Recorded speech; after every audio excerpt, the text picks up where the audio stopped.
Hello, നമസ്കാരം. Vietnam കാഴ്ചകൾ തുടരുന്നു.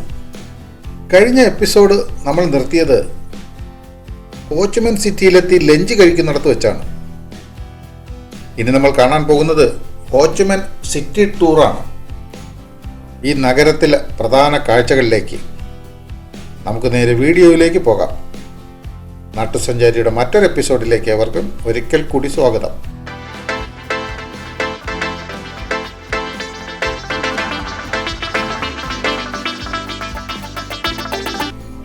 ലഞ്ച് അടിപൊളിയായിരുന്നു.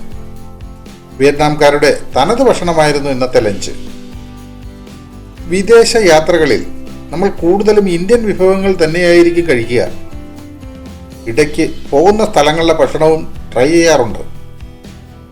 ഇന്ത്യൻ വിഭവങ്ങളെന്നാൽ മിക്കവാറും നോർത്ത് ഇന്ത്യൻ ഡിഷസ് ആവും കിട്ടുക. സൗത്ത് ഇന്ത്യൻ ഡിഷസ് കിട്ടാൻ വളരെ പ്രയാസമാണ് മിക്ക രാജ്യങ്ങളിലും. ഏതായാലും ഇന്നത്തെ ലഞ്ച് സൂപ്പറായിരുന്നു. സ്കൈവേസിന് നന്ദി. സിറ്റി ടൂറിൽ ആദ്യം കാണാൻ പോകുന്നത് ഇവിടുത്തെ ചരിത്ര പ്രാധാന്യമുള്ള ഒരു പാലസാണ്. തുടർന്ന് സെൻട്രൽ പോസ്റ്റ് ഓഫീസും വാർ റെമിനൻസ് മ്യൂസിയവും, അതിനുശേഷം ഹോട്ടലിൽ ചെക്ക് ഇൻ ചെയ്യും. അതാണ് ഇന്നത്തെ പ്രോഗ്രാം. ഇതാണ് ചരിത്ര പ്രസിദ്ധമായ ഇൻഡിപെൻഡൻസ് പാലസ്. 1949 ഫ്രഞ്ച് യൂണിയനിൽ നിന്നും സ്വതന്ത്രമായ സൗത്ത് വിയറ്റ്നാമിൻ്റെ ഭരണസ്ഥിരാകേന്ദ്രമായിരുന്നു ഇവിടം. 1955 മുതൽ 1975 വരെ റിപ്പബ്ലിക് ഓഫ് വിയറ്റ്നാം എന്നറിയപ്പെട്ടിരുന്ന സൗത്ത് വിയറ്റ്നാമിൻ്റെ ഭരണകേന്ദ്രം. അന്ന് ഈ സിറ്റിയുടെ പേര് സൈഗൺ എന്നായിരുന്നു. റിപ്പബ്ലിക് ഓഫ് വിയറ്റ്നാമിൻ്റെ അല്ലെങ്കിൽ സൗത്ത് വിയറ്റ്നാമിൻ്റെ തലസ്ഥാനം. 1975 ഏകീകൃത വിയറ്റ്നാം രൂപീകരിക്കുന്നതുവരെ സൈഗൺ ആയിരുന്നു റിപ്പബ്ലിക് ഓഫ് വിയറ്റ്നാമിൻ്റെ തലസ്ഥാനം. 1975 ഏപ്രിൽ 30 നോർത്ത് വിയറ്റ്നാമീസ് ടാങ്കുകൾ ഇതിൻ്റെ ഗേറ്റുകൾ തകർക്കും വരെ സൗത്ത് വിയറ്റ്നാമിൻ്റെ പ്രസിഡന്റിൻ്റെ വസതിയും ഓഫീസും ഇവിടെയായിരുന്നു. 1975 വിയറ്റ്നാം യുദ്ധം അവസാനിക്കുമ്പോൾ നോർത്ത് വിയറ്റ്നാമും സൗത്ത് വിയറ്റ്നാമും ഉൾപ്പെടെയുള്ള ഒരൊറ്റ രാജ്യമാവുകയും സോഷ്യലിസ്റ്റ് റിപ്പബ്ലിക് ഓഫ് വിയറ്റ്നാം എന്ന് പേര് സ്വീകരിക്കുകയും ചെയ്തു. ഫ്രഞ്ച് അധിനിവേശത്തിന് ശേഷം അമേരിക്ക സ്ഥാപിച്ച ഒരു പപ്പറ്റ് ഗവൺമെൻറ് ആയിരുന്നു ഇവിടെ അന്ന് ഭരിച്ചിരുന്നത്. റീയൂണിഫിക്കേഷന് ശേഷം യൂണിഫൈഡ് വിയറ്റ്നാമിൻ്റെ തലസ്ഥാനം ഇവിടെ നിന്ന് മാറ്റി. തുടർന്ന് ഈ പാലസ് ഒരു കൺവെൻഷൻ സെൻറ്ററും മ്യൂസിയവുമായി മാറ്റുകയായിരുന്നു.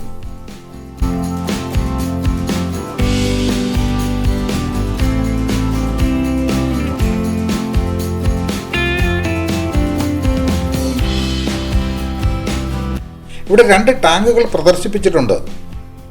ഇത് വിയറ്റ്നാം യുദ്ധത്തിൽ ഉപയോഗിച്ചിരുന്ന വിയറ്റ്നാമീസ് T-54 ടാങ്കുകളാണ്.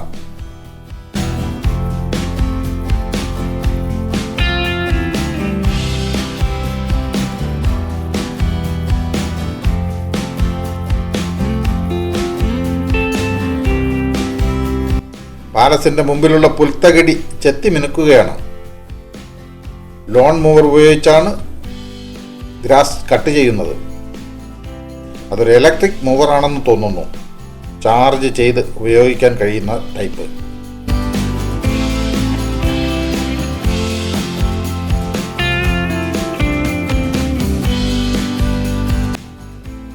ഹോച്ചിമിൻ എന്ന ഒരു കമ്മ്യൂണിസ്റ്റ് നേതാവിൻ്റെ നേതൃത്വത്തിലായിരുന്നു സൗത്ത് വിയറ്റ്നാമിനെയും അതിൻ്റെ തലസ്ഥാനമായ സൈഗണെയും യുദ്ധത്തിൽ തോൽപ്പിച്ച് ഏകീകൃത വിയറ്റ്നാം രൂപീകരിച്ചത്. അദ്ദേഹത്തിൻ്റെ ഓർമ്മയ്ക്കായി ആണ് ഈ സൈഗൺ എന്ന നഗരത്തിൻ്റെ പേര് ഹോച്ചിമിൻ സിറ്റി എന്നാക്കി മാറ്റിയത്.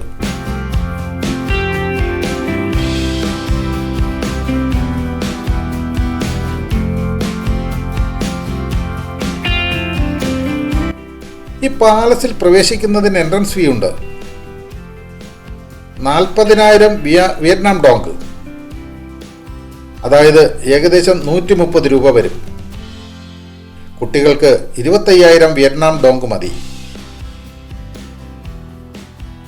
വിയറ്റ്നാം ഡോങ് ആണ് ഈ രാജ്യത്തെ കറൻസി എന്നറിയാമല്ലോ.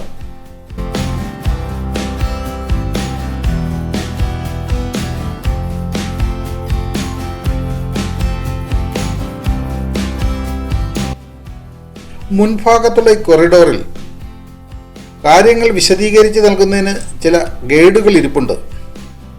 പക്ഷെ നമുക്ക് വിശദീകരിച്ച് തരുന്നതിന് ആരും വന്നില്ല.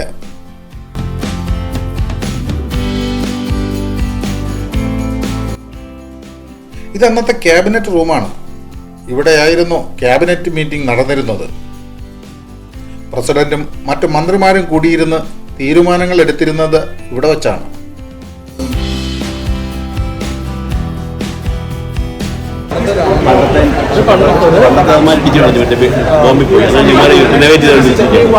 We stand in here.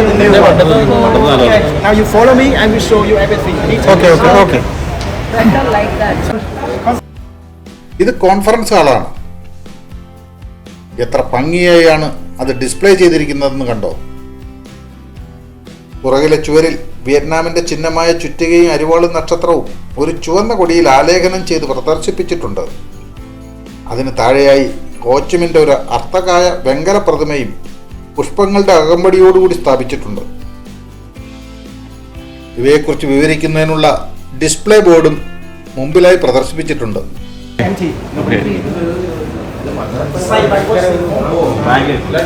Lunch. Have any chance to sell it? Now we go to the first. I wish to buy. By what? Is it sell? അവിടെ നിന്ന് മുകളിലേക്ക് കടന്നാൽ നമ്മൾ എത്തുന്നത് 3-ാം നിലയിലാണ്. കാരണം എൻട്രൻസ് ഫ്ലോർ തന്നെ സെക്കൻഡ് ഫ്ലോറാണ്. അതിന് താഴെ മറ്റ് 2 നിലകൾ കൂടെയുണ്ട്. ഇതാണ് വാർ റൂം. ഇത് പുതുതായി സജ്ജീകരിച്ച റൂമാണ്. പഴയ വാർ റൂം അടിനിലയിലായിരുന്നു എന്ന് ഞാൻ കേട്ടിട്ടുണ്ട്. പഴമയെ സൂചിപ്പിക്കുന്ന ഫോണുകളാണ് കാണുന്നത്. ഇവിടെ അത് വിവരിക്കുന്ന വിശദീകരണ ബോർഡ് സ്ഥാപിച്ചിട്ടുണ്ട്. അതിൽ നാഷണൽ സെക്യൂരിറ്റി കൗൺസിൽ ചേംബർ എന്ന പേരാണ് ഈ ഹാളിന് നൽകിയിരിക്കുന്നത്. ഇവിടെ വിയറ്റ്നാം യുദ്ധത്തിന്റെ സംക്ഷിപ്ത വിവരണം കൊടുത്തിട്ടുണ്ട്.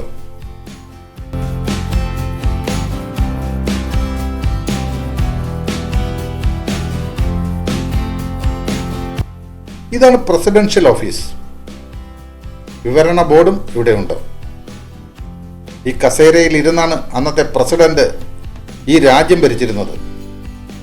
പക്ഷെ വിയറ്റ്നാമികളായ ആളുകൾ ഇതിലിരുന്ന് ഭരിച്ച പ്രസിഡന്റിനെ ഇപ്പോഴും അംഗീകരിക്കുന്നില്ല.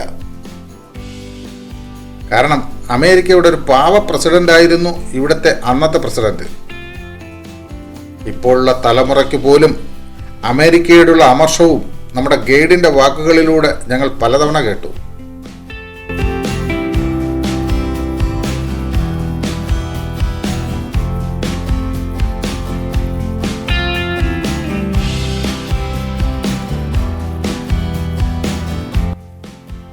ഇവിടെയാണ് available polit bureau കൂടിയിരുന്നത്.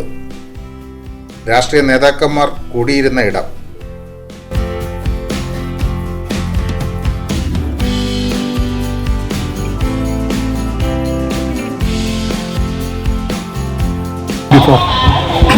This belong to the puppet government. They live here. They work here before. 1975, we kicked the U.S. out. This government they follow, and the government, communist people, they keep this one like museum for tourists. So it's empty. I'm asking about the particular area, this area. For what purpose they were used then? They used to control. This government they control the Vietnamese people. Okay. They are Vietnamese. They control the. Vietnamese. Which committee was Which using purpose using this room before? This room like reception one to welcome Reception. important, to welcome the important guests, like the VIP one. Yeah. guest meeting. Guest With the Sun Food, they live in Hanoi. Yeah, the capital in Hanoi. Oh, yes, Yeah. ഇത് guest room. Important ഗസ്റ്റുകളെ സ്വീകരിച്ചിരുന്ന ഇടം.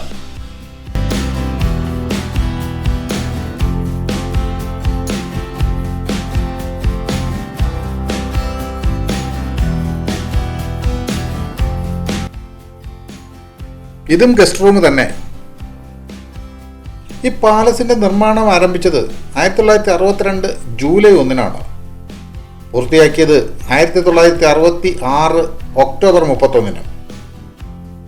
ഇതിന് 4 നിലകളാണുള്ളത്. ആകെ ഉയരം 26 metre. ഇതിൻ്റെ വിസ്തീർണം 1,20,000 square മീറ്ററാണ്. അതായത് 400 metre നീളവും 300 മീറ്റർ വീതിയും. ഇത് മറ്റൊരു ഗസ്റ്റ് റൂം, ഒരു അടിപൊളി ഷാൻലിയർ, താഴെ ഒരു സൂപ്പർ കാർപ്പറ്റ്.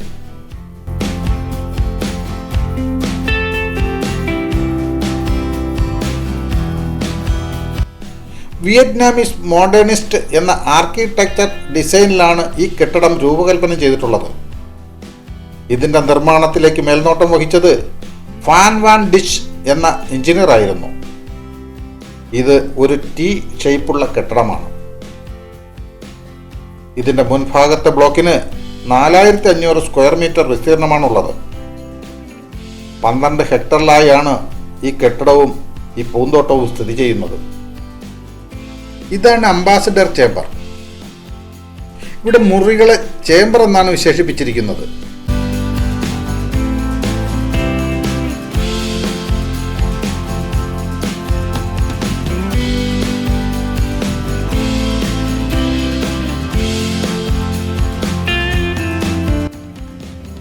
കെട്ടിടത്തിന്റെ നടുവിലായി ഒരു കോർട്ട്യാർഡുണ്ട്. ഇവിടെ നിന്നാൽ ഈ കെട്ടിടത്തിന് 2 നിലകളേ ഉള്ളൂ എന്ന് തോന്നും. വരാന്തയിൽ മൃഗങ്ങളുടെ കൊമ്പും കാലും മറ്റും ആന്റിക്കുകളായി പ്രദർശിപ്പിച്ചിട്ടുണ്ട്. ഇതൊക്കെ ഒറിജിനൽ ആണെന്ന് തോന്നുന്നു.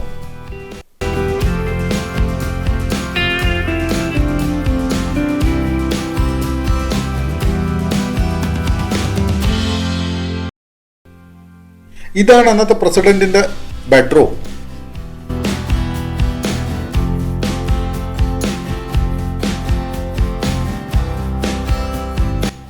ഇത് പ്രസിഡന്റിന്റെ പ്രൈവറ്റ് ഡൈനിങ് ഹാളാണ്. ഈ പാലസ് ഒരു ഭരണസിരാ കേന്ദ്രം മാത്രമായിരുന്നില്ല. ഇവിടെ തന്നെയാണ് പ്രസിഡന്റും കുടുംബവും മറ്റുമൊക്കെ താമസിച്ചിരുന്നത്. മറ്റൊരു ബെഡ്റൂം ആരുപയോഗിച്ചു എന്നറിയാൻ നിവൃത്തിയില്ല. അതിവിടെ എഴുതി വച്ചിട്ടില്ല. നമ്മുടെ മഹിളാമണികളുടെ ഫോട്ടോ സെഷൻ നടക്കട്ടെ.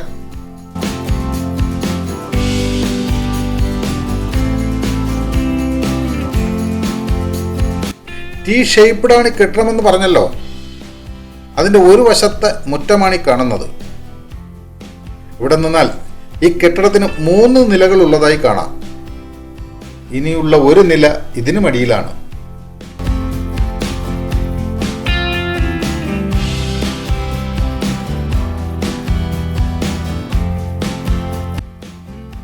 പന്ത്രണ്ട് ഹെക്ടറാണ് ഈ കാണുന്ന ഭംഗിയായി പരിപാലിച്ചിരിക്കുന്ന ഈ ഗാർഡന്റെ വിസ്തീർണം. പൂക്കളേക്കാൾ വൃക്ഷങ്ങളും പുൽത്തകിടികളും ഒക്കെയാണ് കൂടുതലായി കാണുന്നത്. ഈ പാലസ് നിർമ്മിക്കാനുള്ള കാരണം 1962 ജൂലൈ 1 പഴയ കൊട്ടാരം റിപ്പബ്ലിക് ഓഫ് വിയറ്റ്നാമീസ് എയർഫോഴ്സ് ബോംബിട്ട് തകർത്തിരുന്നു. ഇതിന്റെ നിർമ്മാണ ഘട്ടത്തിൽ ഭരണകേന്ദ്രം തൽക്കാലത്തേക്ക് ഗിയാലോങ് പാലസിലേക്ക് മാറ്റിയിരുന്നു. ഗിയാലോങ് പാലസാണ് ഇന്നത്തെ museum of Ho Chi Minh city. 1975 April 8 ഈ കെട്ടിടത്തിലും ബോംബിട്ടു. വിയറ്റ്നാം കമ്മ്യൂണിസ്റ്റ് സ്പൈ പൈലറ്റാണ് അന്ന് ഇവിടെ ബോംബിട്ടത്. അത് ഈ കെട്ടിടത്തിന് വലിയ കേടുപാടുകൾ വരുത്തിയിരുന്നു. പുതുക്കി പണിതതാണ് ഈ കാണുന്ന പാലസ്.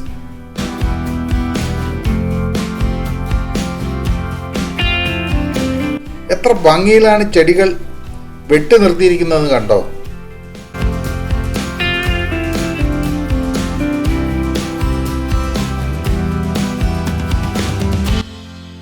ഇവിടെ കുറെ കുട്ടികൾ റീൽ എടുക്കുന്ന തിരക്കിലാണ്. പാലസിന് പുറത്തിറങ്ങി ഇനി നമ്മൾ പോകുന്നത് സൈഗൺ സെൻട്രൽ പോസ്റ്റ് ഓഫീസ് കാണാനാണ്. പോകുന്ന വഴിയിൽ ഗൈഡ് സൈഗണെ കുറിച്ചും മറ്റും വിവരിക്കുന്നത് കേൾക്കൂ.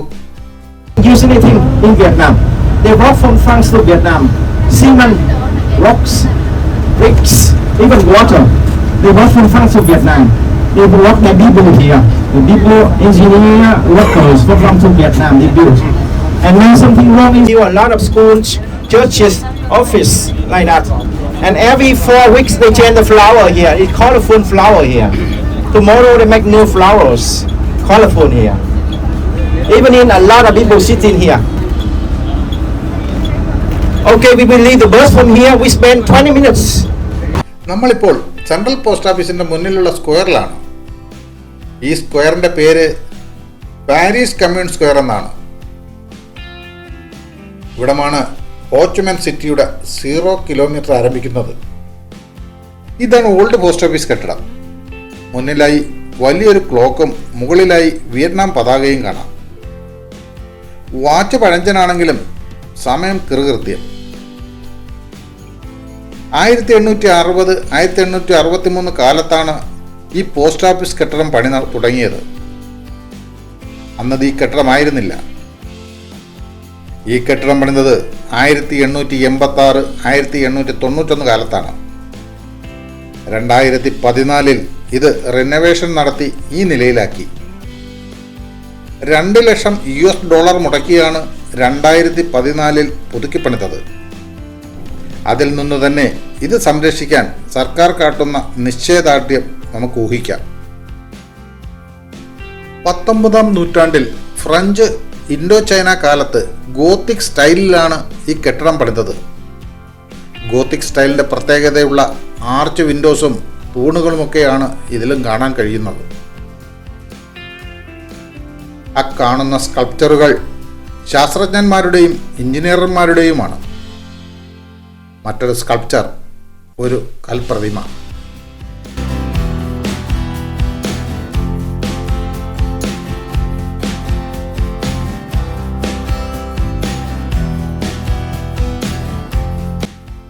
അകത്ത് കടന്നാൽ ഒരു പോസ്റ്റ് ഓഫീസ് ഇപ്പോഴും പ്രവർത്തിക്കുന്നത് കാണാം.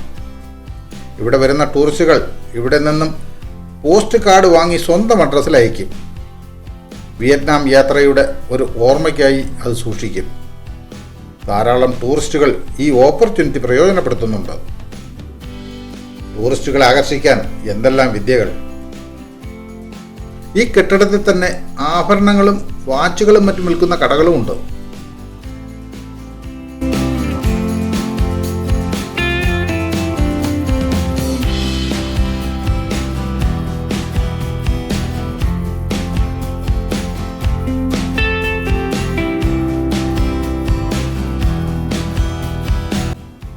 ഇവിടെ പല രാജ്യങ്ങളുടെയും സമയം കാണിക്കുന്ന ക്ലോക്കുകൾ ഉണ്ട്. നമ്മുടെ സമയം ഇതിൽ കാണുന്നില്ല.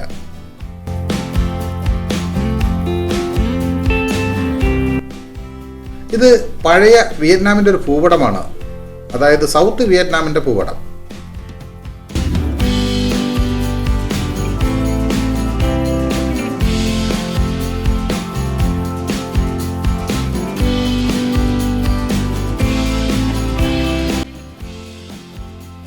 ഈ കെട്ടിടത്തിൽ തന്നെ സോവനീറുകൾ വിൽക്കുന്ന ഇടമാണിത്.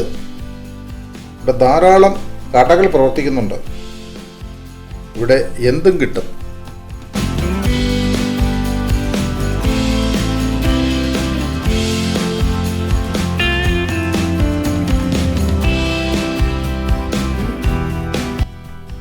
ആ കാണുന്നത് സൈഗൺ നോട്ടർഡാം ബസലിക്കയാണ്, ഒരു പുരാതന ആരാധനാലയം. 1863, 1880 കാലഘട്ടത്തിൽ പണിതതാണ് ആ ക്രിസ്ത്യൻ പള്ളി. 1959 മുതലാണ് ഈ ചർച്ചിനെ നോട്ടർഡാം ബസലിക്ക എന്ന് നാമകരണം ചെയ്തത്. അതുവരെ ഈ പള്ളിയുടെ പേര് ചർച്ച് ഓഫ് സൈഗൺ എന്നായിരുന്നു. വളരെ വിപുലമായ പുനർനിർമ്മാണമാണ് അവിടെ നടക്കുന്നത്. കൂറ്റൻ നിർമ്മാണങ്ങൾ നടക്കുന്നതിനാൽ അവിടേക്ക് പ്രവേശനം അനുവദിച്ചിട്ടില്ല.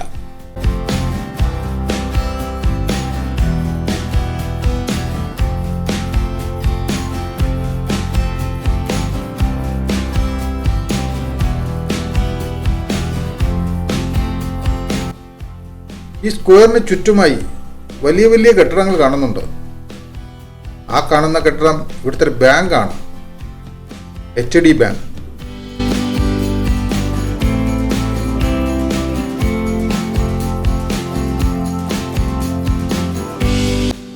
സൈഗൺ സെൻട്രൽ പോസ്റ്റ് ഓഫീസിൽ നിന്നും പുറത്തിറങ്ങി ഇനി പോകുന്നത് ഇവിടുത്തെ പ്രധാന അട്രാക്ഷനായ വാർ റിമനൻസ് മ്യൂസിയം കാണാനാണ്. പോകുന്ന വഴിയും ഗൈഡിൻ്റെ വിവരണം. Oak.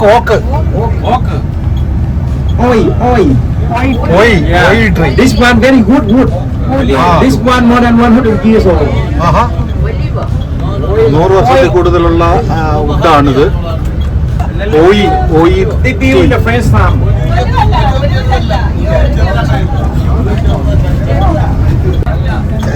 വെരി ഹാർഡ് ഉണ്ട്.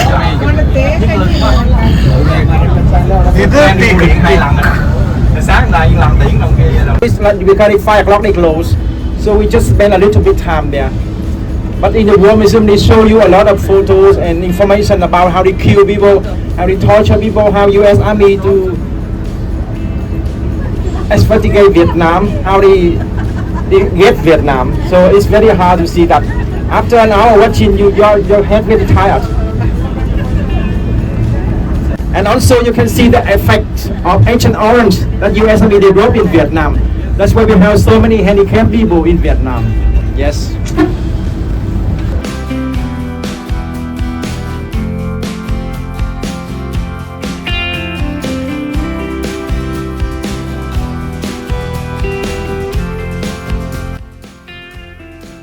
നമ്മൾ മ്യൂസിയത്തിന്റെ കവാടത്തിലെത്തി. ടിക്കറ്റ് എടുത്ത് വേണം അകത്ത് കിടക്കാൻ.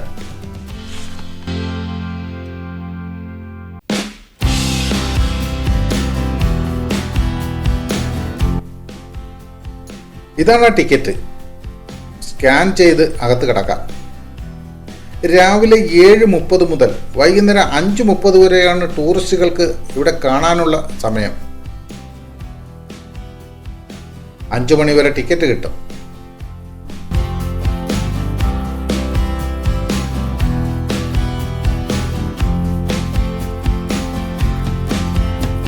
ഇവിടെ പ്രദർശിപ്പിച്ചിട്ടുള്ളതിൽ കൂടുതലും യുദ്ധത്തിൽ അമേരിക്ക ഉപയോഗിച്ചിരുന്ന യുദ്ധ സാമഗ്രികളും മറ്റുമാണ്.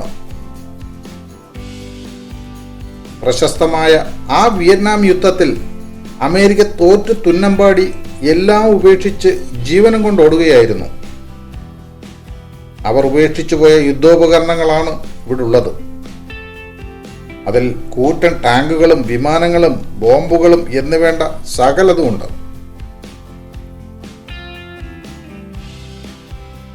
അവയുടെയൊക്കെ പേരും മറ്റു വിവരങ്ങളും അവയോടൊപ്പം എഴുതി വച്ചിട്ടുമുണ്ട്. ഒരു ഗംഭീര മ്യൂസിയം തന്നെയാണിത്.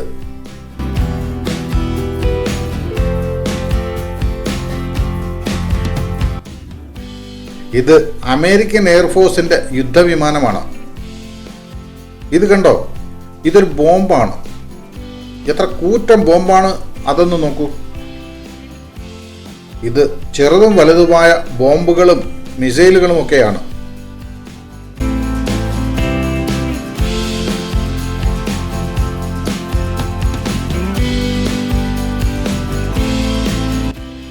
അകത്തു കടന്നാൽ യുദ്ധം വിശദീകരിക്കുന്ന ഫോട്ടോകളും വിവരണങ്ങളും ഒക്കെയാണ്. പട്ടാളക്കാർ ഉപയോഗിച്ചിരുന്ന പാത്രങ്ങളും ഡ്രസ്സുകളുമാണിത്.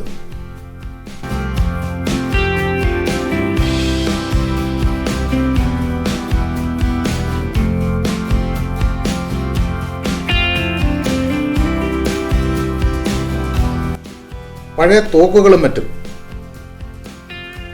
വിയറ്റ്നാം യുദ്ധത്തെക്കുറിച്ച് ഞാൻ ഇതുവരെ പറഞ്ഞില്ല. അതിനുള്ള അവസരം തുടർന്ന് കിട്ടും, അന്ന് പറയാം. കാത്തിരിക്കുക.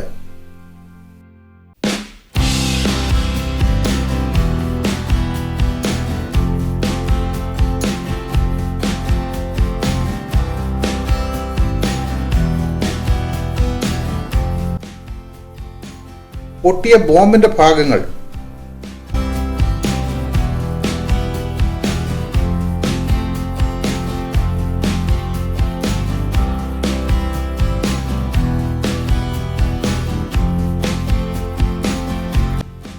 Nail bomb.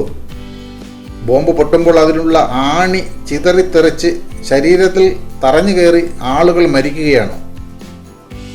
ഒരു പഴയകാല ബോംബ് വേർഷൻ. വിവിധ തരം ബോംബുകൾ.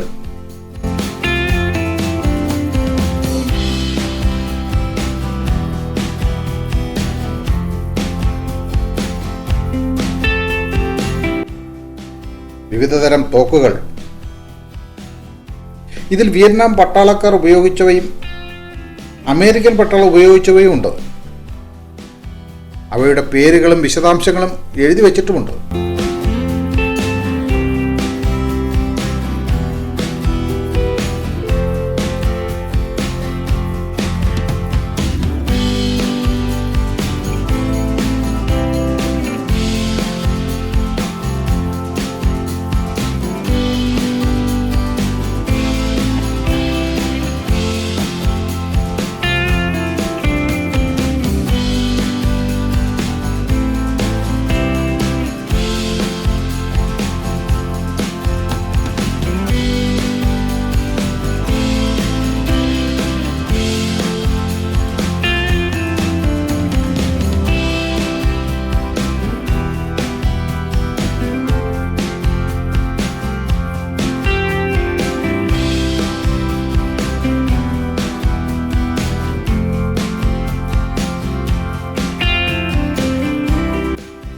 പഴയകാല യന്ത്രത്തോക്കുകളും റോക്കറ്റ് ലോഞ്ചറുകളും.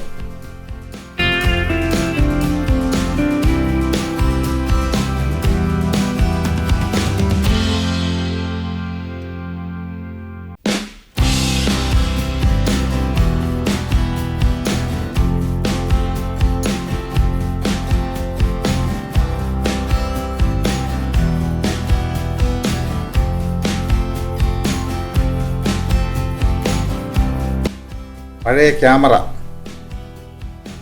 സയാമീസ് ഇരട്ടകളുടെ ഒരു ഫോട്ടോ. പഴയ വിയറ്റ്നാമിൻ്റെ കാഴ്ചകളാണ് ഇവിടെ പ്രദർശിപ്പിച്ചിരിക്കുന്നത്.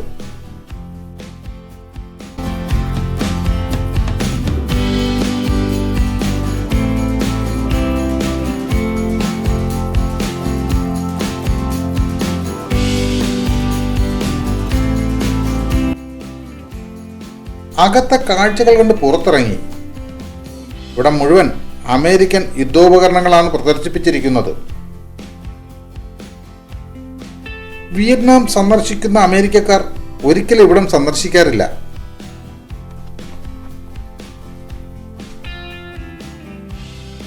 കാരണം ഇത് കണ്ടാൽ അത്രയ്ക്ക് നാണക്കേട് ഉണ്ടാകും അവർക്ക്. ഞാൻ വെറുതെ പറഞ്ഞതല്ല, എവിടെയോ വായിച്ചതാണ്. ഇത് കാണുമ്പോൾ ആ വായിച്ചത് ശരിയാണെന്ന് ബോധ്യപ്പെടുന്നു. ഇത് വിയറ്റ്നാമിൻ്റെ അഭിമാനമാണ്. ലോകത്തെ വിറപ്പിച്ചിരുന്ന അമേരിക്കയെ വിറപ്പിച്ച അഭിമാനം. അമേരിക്ക അവരുടെ യുദ്ധചരിത്രത്തിൽ ഒരിക്കലേ തോറ്റിട്ടുള്ളൂ. അത് വിയറ്റ്നാമിനോടാണ്.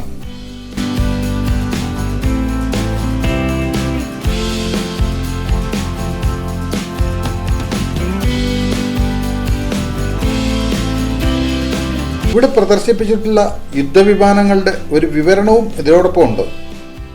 A-37 ഫൈറ്റർ, ബോംബർ, വെയിറ്റ്, വഹിക്കാവുന്ന ആയുധങ്ങളുടെ കണക്ക് ഒക്കെ ഇതിനകത്ത് രേഖപ്പെടുത്തിയിട്ടുണ്ട്.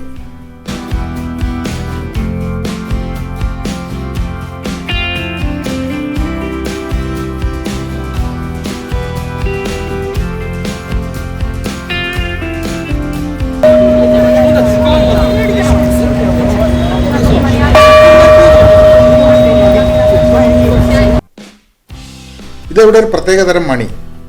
ശ്രീമതി മണി അടിച്ച് പഠിക്കുകയാണ്. ഈ മണി നിർമ്മിച്ചിരിക്കുന്നത് പൊട്ടിയ ബോംബിന്റെ അവശിഷ്ടങ്ങൾ കൊണ്ടാണ്. അതേക്കുറിച്ചുള്ള വിവരണങ്ങളാണ് ഇത്.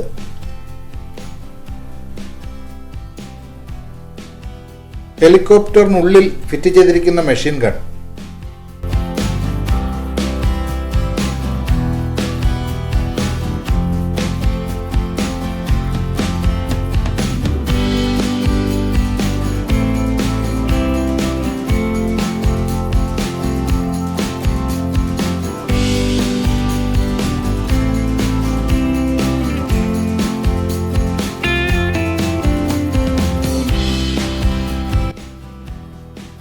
ഈ കാഴ്ചകളിൽ നിന്ന് തന്നെ എത്രമാത്രം ദേശസ്നേഹികളും യുദ്ധവീരന്മാരുമായിരുന്നു ഇവരെന്ന് നമുക്ക് ഊഹിക്കാം.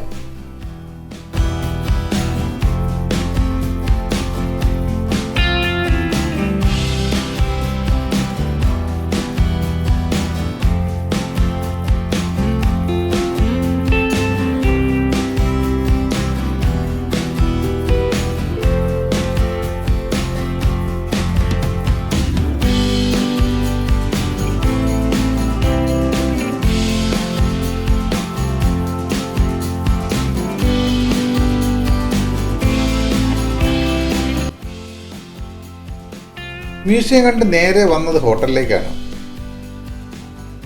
ഇതാണ് ആ ഹോട്ടൽ. ഇനി ചെക്ക് ഇൻ ചെയ്ത് ചെറിയ വിശ്രമത്തിന് ശേഷം ഡിന്നറിന് പോകും.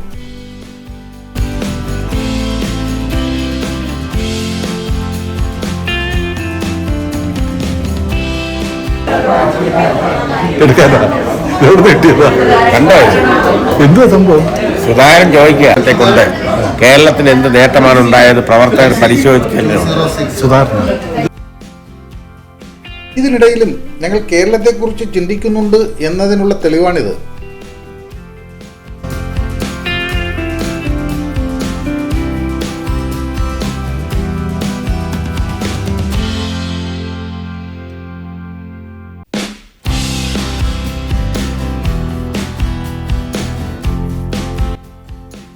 ഇതാണ് നമുക്കുള്ള റൂം. 712, 7ാം നിലയിലെ മുറി.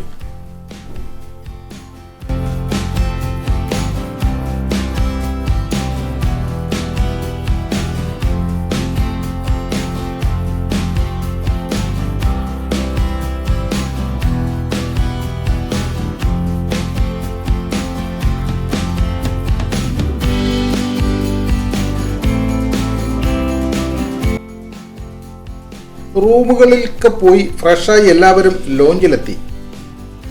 ഇനി ഡിന്നറിനായി പോകും. ഡിന്നറിന് ശേഷം ഇഷ്ടമുള്ളവർക്ക് നൈറ്റ് മാർക്കറ്റും നൈറ്റ് സ്ട്രീറ്റും ഒക്കെ കാണാൻ പോകാം.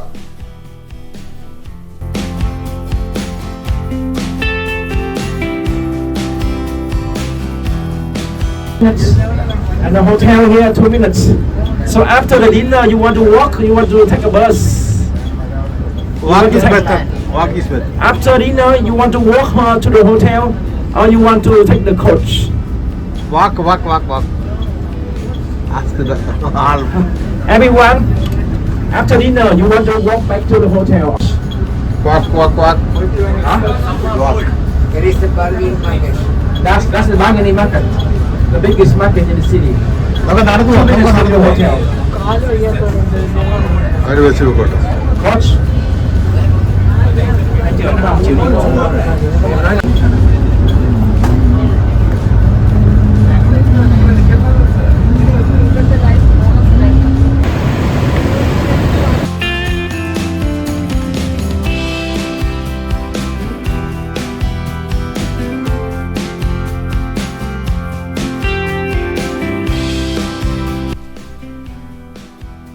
ബസ് ഇറങ്ങി കുറച്ച് നടക്കണം റെസ്റ്റോറൻറ്റിലേക്ക്.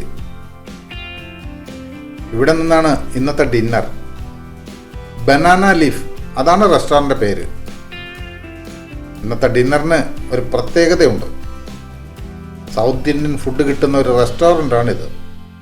വാഴയിലയിൽ തനി സൗത്ത് ഇന്ത്യൻ ടേസ്റ്റിൽ ഫുഡ് ലഭിക്കും. വെജ് മാത്രമല്ല, നോൺ വെജും ഉണ്ട്.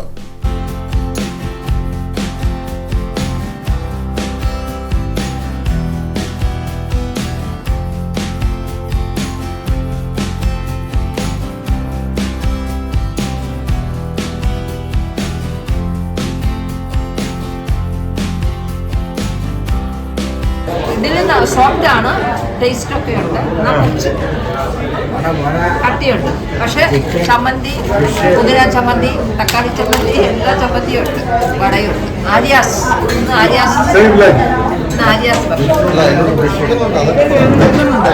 അതിനോടൊപ്പം തന്നെ ചിക്കൻ ഫ്രൈ ഉണ്ട്, പെപ്പർ ഫ്രൈ ഉണ്ട്, നല്ല ചിക്കൻ, നോൺ വെജും വെജിറ്റേറിയൻ, രസം, സമ്പുഷ്ടമായ ആഹാരം, നല്ല രസമുണ്ട്. നല്ല മീൻകറിയുണ്ട്.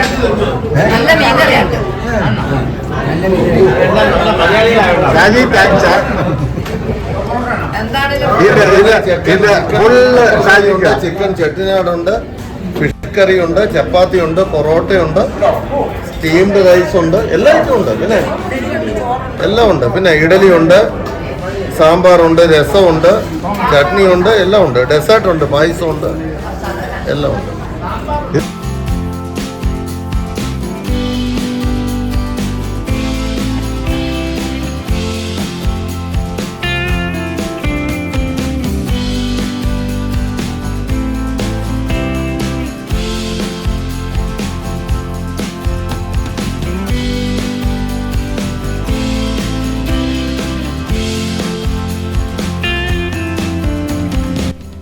എല്ലാവരും വലിയ സന്തോഷത്തിലാണ്. കേരളം വിട്ട ശേഷം ആദ്യമായി നമ്മുടെ ഫുഡ് കിട്ടുന്നതിൻ്റെ സന്തോഷം. ആർക്കെങ്കിലും ഇതുവരെ കഴിച്ച ഫുഡിന് എന്തെങ്കിലും പരാതി ഉണ്ടെങ്കിൽ അതിന്ന് തീരും. അതാണ് ഷാജി മാത്യുവിൻ്റെ ബിസിനസ് സ്ട്രാറ്റജി. കലക്കി ഷാജി. സ്കൈവേസിന് നന്ദി.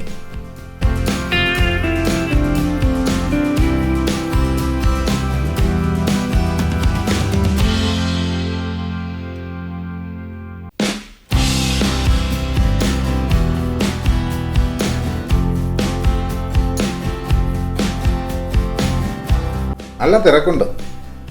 ഇതിനിടെ നമ്മുടെ ഗൈഡിൻ്റെ ഫ്യൂച്ചർ പ്ലാനും മറ്റും നമ്മുടെ തരിയൻ സാറുമായി ചർച്ച ചെയ്യുകയാണ്. We are telling about his future plans. Our food. His future plans. He is going to be a monk. He is going to be a monk in 5 years' time. Not married? Not married. So all Buddhist monks are one night. Already decided? 11 years ago. Oh. I decided. Normally, me and monk you be single. If you marry already, you have to leave. I don't know because I don't know about your martial life or this one actually Buddhist monk. Now only I'm hearing that actually they have to be single. Because for Buddhist monk, no sex. Okay, good. That's good. I'm very happy to see you. Still I'm confused your name. It is Tin. My name Tin also means like honest. Honor. That's also the good name for Buddhism. So when we in monk, Then you I keep that name. should visit down India. This Dalai Lama's place. Yeah, Please yeah. come. Please come. From there once. Also the land of Buddha there. Buddha, yeah. We have Buddha statue with the Indian appearance. Lot of people coming in. Then very got the actual revelation actually the place called as Gaya. Yeah. Very famous. Yes. So we have less people there actually. Less Buddhist people there in India. Mostly in Sikkim and somebody is there. Northeast there actually. റെസ്റ്റോറൻറ്റിന് പുറത്ത് കളിപ്പാട്ട കച്ചവടം. റൂട്ടന് കളിക്കാനുള്ളത് ചിലത് ഞങ്ങൾ വാങ്ങി തിരികെ ഹോട്ടലിലേക്ക്. ഈ video ഞാനിവിടെ അവസാനിപ്പിക്കുകയാണ്. തുടർന്നുള്ള കാഴ്ചകൾ അടുത്ത എപ്പിസോഡിൽ കാണാം. അടുത്ത എപ്പിസോഡിൽ കാണും വരെ ഗുഡ് ബൈ.